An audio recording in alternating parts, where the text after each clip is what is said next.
800 વર્ષ જૂની હિસ્ટ્રી છે. સિંધથી અહીંયા કચ્છમાં સેટલ થયા. હું 21મી પેઢી છું. આ વાત છે 800 વર્ષ જૂના કચ્છના રાજવંશની. કચ્છ જે ભૂકંપની કાળમુખી થપાટ બાદ પણ પ્રાચીન અર્વાચીન સમયની કેટલીય કળા, સંસ્કૃતિ અને સમૃદ્ધિનો મહાન ખજાનો સાચવીને બેઠું છે. આજે દિવ્ય ભાસ્કરની ખાસ સિરીઝ રાજપાટમાં વાત કરીશું કચ્છ સ્ટેટના વટ વારસા અને વંશજોની કહાની વિશે.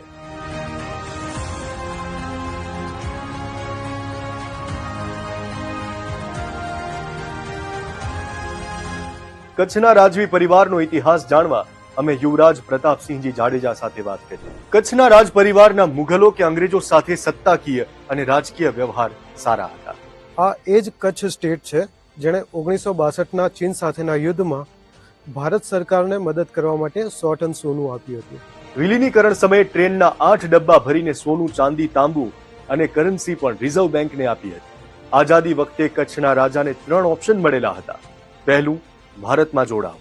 બીજું, પાકિસ્તાન સાથે જાઓ. ત્રીજું, સ્વતંત્ર રહો. ત્યારે રાજાએ વિશાળ પ્રદેશને ભારત સાથે જોડવાનો નિર્ણય લીધો. એટલે મારા ગ્રેન્ડફાધરે પછી ઇન્ડિયા ચૂઝ કરી as a C state. Freedom થયું એના પછી તો અમારો રાજ તો હતો જ. 3 મંથ્સ તો હતો જ.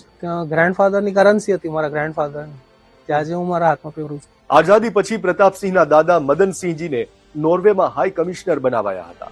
રાજવી પરિવાર મુઘલ કાળનો એક ચર્ચાસ્પદ કિસ્સો યાદ કરતા કહે છે, દારા શિકો જયારે ઔરંગઝેબે કતલ ચાલુ કર્યા એમના બ્રધરના, ત્યારે દારા શિકો ભાગીને અહીંયા કચ્છ આવ્યો અને અમારી કને અહીંયા છુપાઈને એઝ રેફ્યુજી રહ્યો હતો. એનો કાફિલો આવ્યો હતો આખો 52 લોકોનો. કહેવાય છે કે દારા શિકોહે કચ્છથી કરાચીમાં જવાનો પ્રયાસ કર્યો અને તેમની ધરપકડ થઈ, જે આજે પાકિસ્તાનમાં આવેલું છે, પણ તે સમયે કચ્છ સ્ટેટમાં સામેલ હતું, જ્યાં એક સમય નૃત્યાંગના મસ્તાનીને ડાન્સ માટે બોલાવાતી હતી. મહારાવ પ્રાગમલજી ત્રીજાએ તો કેટલાય હથિયારો સ્પેશિયલી વિદેશમાં બનાવડાવી આયાત કર્યા હતા.